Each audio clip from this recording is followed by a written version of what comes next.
Tour à tour adoré par ses élèves, ignoré par sa hiérarchie ou considéré comme illégitime par ses collègues de discipline, le professeur documentaliste doit toujours redoubler d'efforts et de bougeottes pour accueillir des classes dans son CDI. La question, en quoi les professeurs documentalistes sont-ils un élément fondamental de chaque établissement scolaire? C'est sur Capsule Éducation.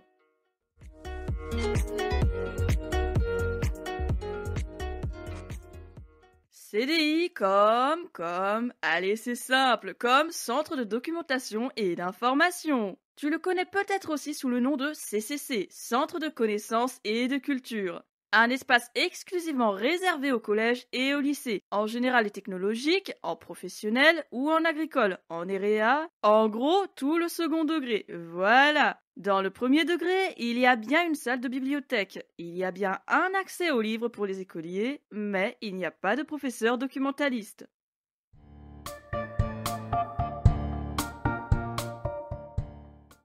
Comme d'hab, passons par le point historique et un zeste de contexte pour bien comprendre. Le centre de documentation et d'information que l'on connaît a d'abord existé sous forme de bibliothèque de classe ou bibliothèque de l'enseignant. Jusqu'en 1945, il n'y avait pas vraiment de possibilité documentaire dans les établissements. C'était surtout une question d'initiative personnelle et rien d'officiel, d'où une bibliothèque en général en fond de classe et rien de collectif. C'est en 1950 que le Graal se présente sous la forme de bibliothèque centrale des lycées. Tada! Mais ce n'est toujours pas assez, et c'est logique. Pour rappel, les années 1950 signent aussi une massification de l'enseignement et des effectifs d'élèves qui explosent. Il faut donc bien réorganiser le futur CDI en tenant compte des nouvelles exigences et des demandes. Et c'est ce qui se passe en 1958, sous l'impulsion d'un lycée parisien d'abord, suivi par d'autres ensuite. Les bibliothèques centrales des lycées deviennent alors des centres locaux de documentation pédagogique. Et c'est un peu le berceau de notre CDI actuel, quelque part. Pourquoi ? Tout simplement parce que la bibliothèque classique devient un centre de ressources. D'abord un espace pour les enseignants, puis plus tard, une ouverture aux élèves et à tout l'établissement. Il en aura fallu de l'évolution et du temps, mais ce n'est pas fini. L'impensable se produit en 1989 avec la loi d'orientation sous la forme d'un concours. Le CAPES documentation voit enfin le jour, permettant donc aux professeurs documentalistes d'être considérés officiellement comme un enseignant, même si, bien sûr, ces missions viennent à évoluer avec le temps. En parlant d'évolution, tu t'en doutes bien, le CDI suit l'air du temps et s'adapte aux besoins, aux changements. Le plus important reste celui des technologies de l'information et de la communication, puisque c'est aussi le champ de compétences des collègues profs-doc. S'ajoute également à ces besoins le contexte de l'établissement et des publics accueillis. Bref, ce que l'on garde aujourd'hui, c'est un espace accessible à tous, élèves comme personnel, un accès à des ressources papier autant que numériques, quoique bon, ça dépend du budget, je t'en recose en pas longtemps. Un espace de travail et de pédagogie et peut-être aussi un espace de rencontre et d'échange dont il faut savoir se saisir pour y trouver le meilleur. En fin de compte, le CDI est un endroit qui regorge de trésors et de travaux dont tous les enseignants peuvent se servir. Par contre, les élèves voient parfois moins cet aspect de ressources. Ils y voient plutôt la délivrance dans les jours de froid, dans les récréations et pauses pluvieuses, les refuges de solitude, la mauvaise humeur quand le CDI ne peut pas les accueillir. Mais dis quand même, il y a aussi des élèves qui y trouvent leur compte et ne voient pas les collègues prof-doc comme des monsieur madame du CDI. Quand même, heureusement. Ah, ce monsieur madame du CDI, qu'est-ce qu'on l'entend souvent?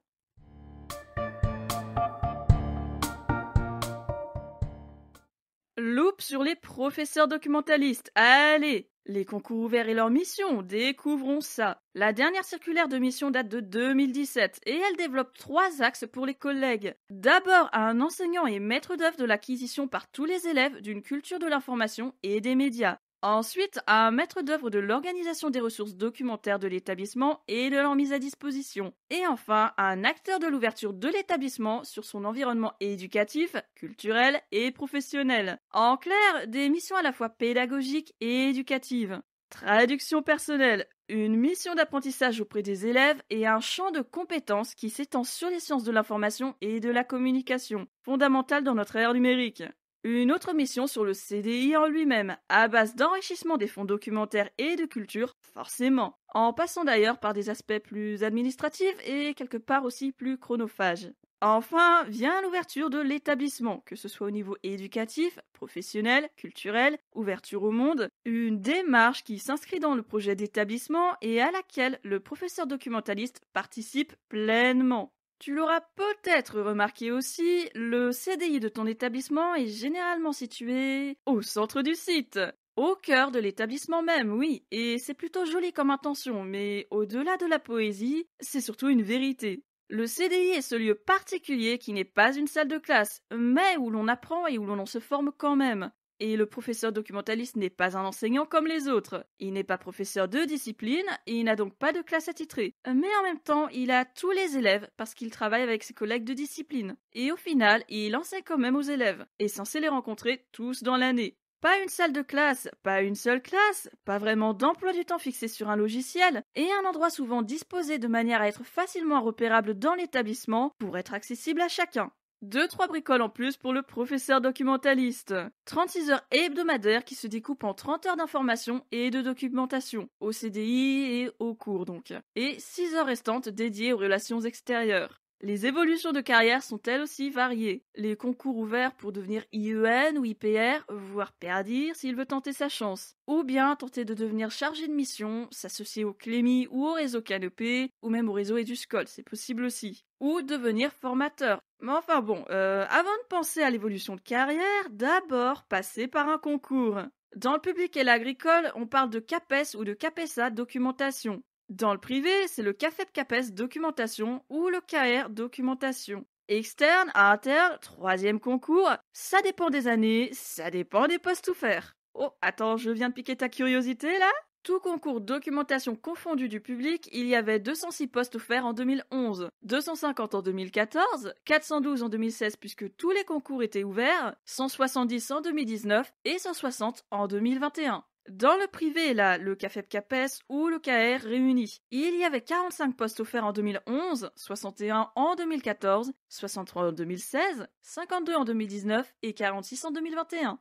Je te laisse le meilleur pour la fin, bien évidemment. Ouvre bien les écoutilles, c'est croustillant. 2022 offre 150 postes pour tous les concours du public, pour 42 postes dans les concours du privé. Hein? T'as dit c'est la mouise? Mais politique d'économie quand tu nous tiens!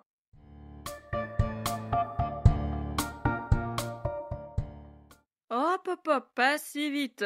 Bien sympa de se parler privé et public, mais on oublie un peu trop l'enseignement agricole. Ça tombe bien parce que les profs doc de l'agricole ont quelques spécificités en plus, et j'ai hâte de t'en parler. Au départ des bibliothécaires documentalistes, puis des chargés de fonctions de documentation et d'information, les professeurs documentalistes de l'agricole ont finalement commencé à assurer des heures de cours à leurs élèves à partir de 1982. 2 ans plus tard, les heures de documentation apparaissent officiellement dans les programmes scolaires. La démarche se poursuit puisque ces heures-là deviennent une discipline à part entière en 1989. Une évolution plutôt rapide, ça fait plaisir.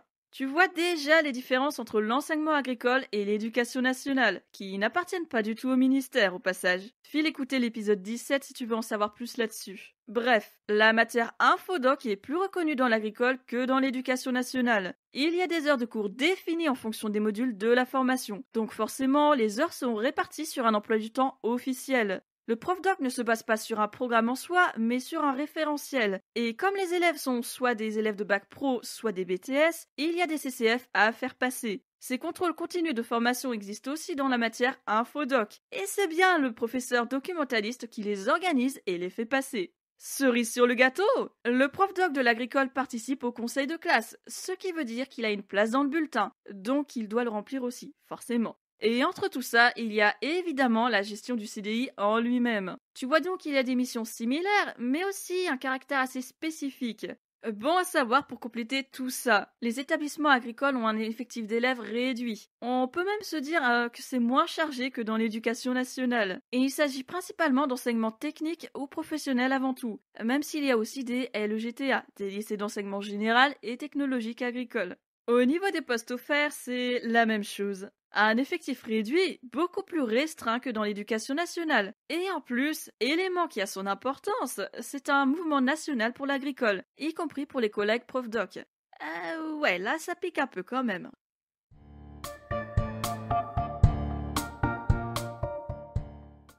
Oui, j'y viens. La partie où l'on se rend compte ensemble que le professeur documentaliste est malmené quotidiennement dans son établissement. Si son importance est explicitée plutôt clairement dans l'enseignement agricole, dans l'éducation nationale, c'est quand même une autre paire de manches. On commence par les basiques. Les primes, ces fameuses primes dont on ne voit pas trop la couleur. Il se trouve que les profs doc n'ont pas de prime Isoué, qui, pour rappel, correspond à l'indemnité de suivi et d'orientation des élèves. Cette prime-là concerne les profs de discipline. Tu me diras, il y a un équivalent pour le prof doc, c'est l'indemnité de suggestion particulière, l'ISP. Par la force des revendications, cette prime a d'ailleurs réussi à grimper jusqu'à 1000 € en 2021. Remarque, de l'autre côté, l'ISOE s'élève à un peu plus de 1200 €. Il reste un écart quand même. Tu en veux plus? Ok, on va faire plus. Et ils n'ont pas de prime d'équipement informatique parce qu'ils ne sont pas devant élèves tout le temps. De même qu'ils ne peuvent pas bénéficier des heures supplémentaires pour des raisons similaires. Par contre, les IMP sont accessibles, notamment pour la partie référent culturel ou informatique. Plus loin, on se rend compte que le prof doc n'est que très rarement professeur principal. Mais c'est pas fini, bien sûr que non. Si l'enseignement agricole considère l'information documentation comme une matière, dans l'éducation nationale ce n'est pas encore le cas. Donc, pas d'inspection en documentation. En fait, si, il y a bien une inspection, oui, d'accord. Mais elle est faite par des IPR établissements et vie scolaire, et pas des IPR documentation. Parce que, tout simplement, ça n'existe pas encore. Là où beaucoup de disciplines ont une agrégation, le CAPES documentation n'a que le concours externe, interne ou troisième concours selon les années. Aucune agrégation parce qu'il n'y a pas de reconnaissance comme matière à part entière. Donc, pas d'inspection propre à la discipline. Logique. Le prof doc malmené par l'établissement. Exemple concret. Devoir courir partout et courtiser les collègues de discipline pour amener les classes dans le CDI, pour proposer des projets ou juste pour assurer des heures d'information, documentation. Quelque chose qui est pourtant très explicitement inscrit dans leur circulaire. Ça peut te paraître impensable, mais il y a bien des classes qui ne rencontrent pas le prof doc dans un cadre de cours, qui n'ont pas une seule séance avec lui une fois la rencontre de présentation du CDI passée. Le rôle des profs doc n'est pas encore tout à fait assimilé par tout le monde. Les missions ne sont pas aussi peaufinées que dans l'enseignement agricole. Et pour avoir une heure au CDI, il faut réserver un créneau précis. En bref, une organisation pas terrible, c'est selon. D'autres exemples, pas de souci, on n'en manque pas. Demandez aux professeurs documentalistes d'assurer des missions qui ne font pas partie de leur circulaire, parce qu'on pense que c'est à eux de le faire, ou parce qu'on n'a soi-même pas envie ou le temps de le faire. Comme par exemple couvrir ou distribuer les manuels aux élèves. Remarque, ça aussi ça marche avec la vie scolaire. C'est soit l'un, soit l'autre. Au collège, c'est une vie scolaire qui, justement, leur demande de surveiller des élèves ou de les prendre sur les trous d'emploi du temps parce qu'il y a trop de monde dans les salles de permanence ou parce qu'il manque des places. Oui, ce même quand ils sont en pleine séance avec une classe. C'est aussi utiliser le CDI en leur absence, ce qui en soi n'est pas un problème, quand l'espace est respecté et qu'on a pris le temps d'avertir le collègue ou au moins de lui demander sa permission. Mais non, certains enseignants ne pensent pas aller se renseigner et amènent leurs élèves au CDI, que le collègue prof doc soit là ou non. D'ailleurs, à ce sujet, je te l'avais dit, avant de débarquer avec une classe au CDI, mieux vaut vraiment avoir réservé un créneau. Simplement, histoire d'éviter les surprises et de devoir repartir ailleurs avec sa classe. Mais oui, je t'en parle aussi. Le budget. Ou l'absence de budget dans certains établissements, plutôt ça. C'est-à-dire que le professeur documentaliste doit assurer la gestion du fonds documentaire, renouveler des offres de romans, de bandes dessinées, de manuels, de revues et ouvrages, de matériel aussi, de stock. Comment le faire quand des adjoints gestionnaires leur disent ne pas avoir le budget nécessaire? Comment faire quand ils bloquent le budget, soi-disant parce qu'il y a déjà assez de bouquins au CDI? Bon, on s'arrête là, ce n'est pas le cas de tous les adjoints gestionnaires. On est bien d'accord. D'autant que la question du budget n'est pas leur responsabilité entière. Il y a d'autres personnes qui le prennent en charge aussi. Mais suivant les restrictions de budget, le prof doc peut se retrouver assez vite embêté. Et pas juste pour son fonds documentaire. Comment renouveler le matériel? Comment mettre en place des projets avec les élèves ou les enseignants? Comment rémunérer des intervenants extérieurs si pas de budget? Et puis, professeur documentaliste, pour le coup, c'est assez clair. Professeur! Ce collègue est autant bibliothécaire que professeur. Il assure des missions pédagogiques autant qu'éducatives. Mais ça n'a pas l'air de faire l'unanimité auprès des professeurs de discipline, des familles, des élèves eux-mêmes, de la hiérarchie même. Toujours à part, considéré comme un simple bibliothécaire, mais très rarement mis en valeur dans sa mission de professeur. C'est donc hélas sans surprise que le prof doc ne reçoit pas toutes les communications de l'établissement, parce que, simplement, dans les envois de mails, il ne figure pas dans la liste des professeurs. On l'oublie dans les mails, on l'oublie dans les discours, on l'oublie jusque dans les paroles du ministre en personne. Et quand ce n'est pas ça, il est réduit à un collègue inférieur, à un exécutant pour ses autres collègues de discipline ou même pour la hiérarchie. Ou encore, on s'attribue ses projets et ses temps de veille sans jamais le citer, et on prend les honneurs à sa place évidemment. Heureusement, ce n'est pas une dynamique majoritaire. Ça veut dire que tous les établissements ne fonctionnent pas comme ça. Au moins de quoi être rassuré. D'ailleurs, les collègues prof doc savent se défendre et se faire entendre, se mettre en valeur par eux-mêmes auprès des collègues comme auprès des élèves. Et là, contradiction en approche, hein. D'un côté, on malmène le professeur documentaliste, on le réduit à peau de chagrin, mais de l'autre côté, on attend du CDI que ce soit l'endroit le plus dynamique de l'établissement, surtout aux alentours des portes ouvertes. Étrange, hein? Mais vraiment, dans quelle mesure peut-on attendre ça quand on n'y met pas le budget, l'investissement, l'intérêt, la coopération qui va avec? Toutes ces disparités dans le traitement des professeurs documentalistes contribuent en quelque sorte à cette crise d'identité qui les tenaille depuis la création de leur statut en 1989. Que sont-ils? Des professeurs, des gestionnaires, des bibliothécaires peut-être? Pédagogie, gestion? Mais ils ne sont pas considérés comme profs par leurs collègues, ne sont pas sollicités. Ou alors, ils le sont, oui, mais pas pour leur champ de compétences de base. Les lignes sont déjà suffisamment floues par la circulaire de mission, alors si les collègues les confortent dans cette crise, ça n'aide pas des masses. Allez, pour se faire plaisir, voilà ce que dit la circulaire de mission sur leur rôle pédagogique. Je cite. Le professeur documentaliste peut intervenir seul auprès des élèves dans des formations, des activités pédagogiques et d'enseignement, mais également de médiation documentaire, ainsi que dans le cadre de co-enseignement, notamment pour que les apprentissages prennent en compte l'éducation aux médias et à l'information. Fin de citation. Et là, pédagogie pour de bon. Et ça, c'est pas moi qui le dis, hein, c'est la circulaire.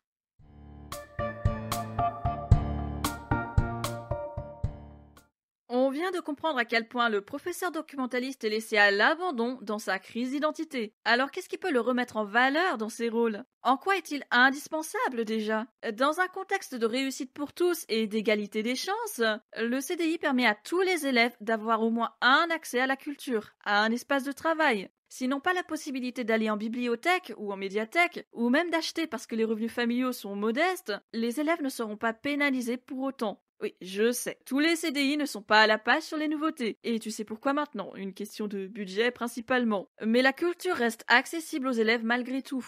Encore faut-il qu'ils aient des temps libérés dans leur emploi du temps pour venir au CDI. C'est pour ça qu'il y a des trous d'ailleurs, pour qu'ils puissent venir travailler dans l'établissement même, que ce soit au CDI ou en salle d'études. Mais ça, on se le garde pour d'autres épisodes. En tout cas, le professeur documentaliste n'a pas la main sur les temps libérés, ça c'est déjà une certitude.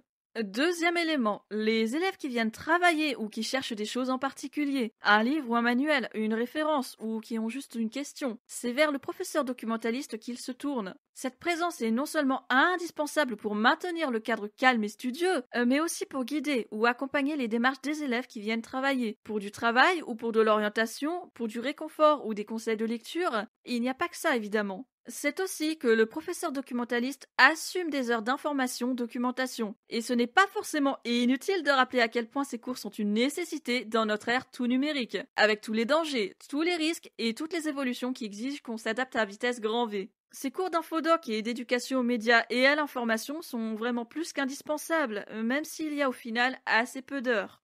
Voilà, on sait pourquoi les collègues ont toute leur place dans l'établissement. Entre tout ce que je viens de te dire et leur mission culturelle, leur mission d'ouverture, reste à savoir comment on pourrait les remettre en avant et leur permettre d'exister sans se sentir illégitimes. Permettre une forme de tutorat dans le CDI peut-être. Ils ne peuvent pas être professeurs principaux. Pourquoi? Parce qu'ils n'ont pas de classe attitrée. Est-ce que ça doit les priver d'accompagner la démarche d'orientation des élèves pour autant, de les tutorer d'une autre façon?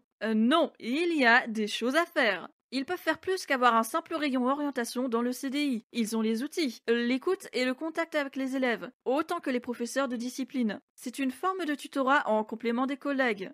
Inconnus au bataillon hors éducation nationale? Très bien, redonnons-leur une place auprès des familles, qu'ils puissent rencontrer les parents, créer des liens avec eux à l'occasion de l'orientation, ou de projets qui invitent les parents à participer un peu, ou autre, bien sûr. Informer les parents de leur mission d'éducation aux technologies de l'information et de la communication. Ça, c'est une action facile à faire, et nécessaire dans ce contexte tendu avec le numérique. On peut aussi trouver le moyen de leur redonner des heures un poil plus conséquentes pour l'éducation aux médias et à l'information, ou pour les cours d'éducation morale ou civique. Je t'en avais déjà parlé un peu dans l'épisode 11 qui décortiquait la pédagogie de projet. On en était arrivé à l'idée que ces projets n'étaient pas néfastes, mais qu'ils empiétaient trop sur les cours de discipline. Alors, y aurait-il un moyen pour rebasculer quelques heures de projet ou d'éducation A sur le CDI, avec l'accord des professeurs documentalistes, bien sûr, de leur permettre d'avoir plus de séances en classe entière, ou même en demi-groupe, c'est quand même mieux, associé à un projet ou non, mais associé quoi qu'il en soit à un contenu de cours en tout cas. Est-ce que l'EMC relève de leurs compétences? Pour une partie, oui, et surtout en coopération avec les collègues d'Histoire Géo. Alors là, les temps de co-intervention paraissent déjà plus réalisables dans ce cadre. Et puis tiens, allez, je refais un petit crochet sur les cours demi pour que ça soit bien clair. C'est important de permettre aux élèves d'apprendre à faire la différence entre les informations officielles et les intox, les complots, à différencier une image authentique d'un deepfake. Tu sais, ces photos ou vidéos que tu crois être réelles, tant elles sont réalistes. C'est important de leur expliquer tous les dangers, les risques et les recours s'ils se retrouvent face à une situation de, on va dire, de divulgation de photos ou vidéos intimes par un camarade, ou simplement pour des piratages, des éléments sensibles. Et c'est aussi important de leur apprendre à s'en protéger, à se défendre. La toile n'est pas un monde sans risque, on le sait pertinemment. En bref, ces cours d'éducation aux médias et à l'information sont capitaux pour leur permettre de comprendre où ils mettent vraiment les pieds, pour ensuite pouvoir poster en toute conscience des dangers et des recours si jamais ils font face à un problème étudié. Est-ce que c'est à l'école d'apprendre tout ça aux élèves? Je te dirais que l'école ne peut pas tout faire. Elle ne peut par exemple pas vérifier qu'ils feront attention, mais elle peut au moins les prévenir, parce que les parents ne le font pas toujours. Pas de culpabilisation là-dedans, hein, ok? On se rend simplement compte que les parents sont aussi désemparés et ignorants que leurs enfants sur certains sujets du numérique. Et c'est pour ça que leur permettre d'avoir accès aux professeurs documentalistes est tout aussi important qu'assurer des cours spécifiques aux élèves. Enfin, remettre en valeur un professeur ignoré ou mal considéré. Pourquoi pas commencer par aligner les collègues de l'éducation nationale sur ceux de l'agricole? Pourquoi pas leur redonner la place qu'ils méritent, celle de professeurs documentalistes, de professionnels à même de transmettre? Et pourquoi pas renforcer leur présence et leurs compétences auprès de toute la communauté éducative? Ça prend du temps, ça nécessite de l'investissement, de l'écoute et de la compréhension, de la tolérance et de l'intérêt pour une autre discipline. Mais franchement, c'est faisable, non?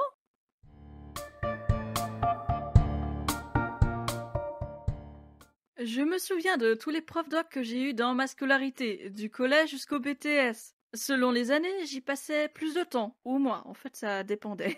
Mais quand même, il y a un cycle qui ressort. Le lycée, les 3 années où le CDI est devenu un refuge pour les pauses méridiennes. J'y étais tranquille, je passais plus de temps sur l'ordinateur qu'avec les livres, mais je faisais mon travail, j'écrivais. Je me rappelle même qu'on n'entendait que mon clavier dans la pièce. Et les professeurs documentalistes du lycée m'ont bien accompagné aussi. Elles ont eu du courage. J'avais même hésité à tenter le CAPES documentation il n'y a pas si longtemps que ça, avant de me rendre compte que courir et courtiser les collègues pour les avoir au CDI, je risquerais de ne pas trop aimer. À ces deux femmes souriantes et merveilleuses, je dis encore merci de m'avoir accueilli et fait confiance, de m'avoir donné des opportunités, avoir cru en mes capacités, oh bref, plein de choses qu'elles ont fait. Mais voilà, il y a quand même un autre élément qui ressort de mes années, y compris au lycée. Un élément qui me chiffonne pas mal. Oui, c'est vrai, j'ai eu très peu de séances avec les profs doc, collège, lycée et BTS confondus. BTS une seule fois, et le collègue n'était même pas là, on était seuls dans le CDI. Collège, peut-être bien 3 visites avec les profs de français sur les 3 années, et une visite avec le prof d'éducation musicale. Lycée, pas de séance avec les profs doc, plutôt des temps de travail au CDI, pour les TPE notamment, et 2-3 temps de travail en histoire géo et en français, mais jamais avec la présence appuyée des profs doc. Comme je te le dis, à part la séance de présentation du CDI, je n'ai jamais eu d'autres séances, de cours, d'éducation à quoi que ce soit avec les profs doc. Et pourtant, je suis sortie des études il y a moins de 10 ans. Dur avec ça de considérer le CDI comme un lieu autre que le refuge par temps de pluie, si l'on ne peut pas y entrer dans un contexte de cours, d'apprentissage. Et en tant qu'élève, on a parfois du mal à se rendre compte de l'importance de ce lieu, du CDI, ou de cette personne, de ces personnes, des professeurs documentalistes. Tout ça si on ne nous le dit pas clairement, qu'on ne nous montre pas clairement. Et avec les collègues, ça a l'air d'être plutôt la même chose. D'un autre côté, on a des heures disciplinaires qui se perdent pour des heures de projet. Comment donner plus d'heures au CDI dans ce cas-là, quand on manque déjà cruellement d'heures pour finir un programme? Non, ce n'est pas si simple, et les solutions ne courent pas les rues.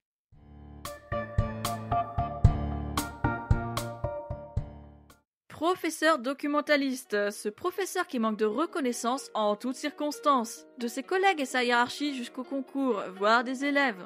Moins de postes ouverts chaque année, toujours des établissements sans CDI ou sans professeur documentaliste à temps plein, et pourtant les missions qu'il exerce sont primordiales pour s'adapter aux évolutions rapides de tous les côtés. Question.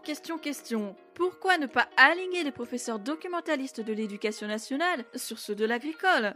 Allez, vendredi prochain sur Capsule Éducation, même horaire, même endroit, toujours. Retour dans le premier degré pour la deuxième partie sur le règlement intérieur. Pour un public aussi jeune, il faut des règles adaptées et un premier pas vers la citoyenneté, peut-être. Porte-toi bien et ne baisse pas les bras.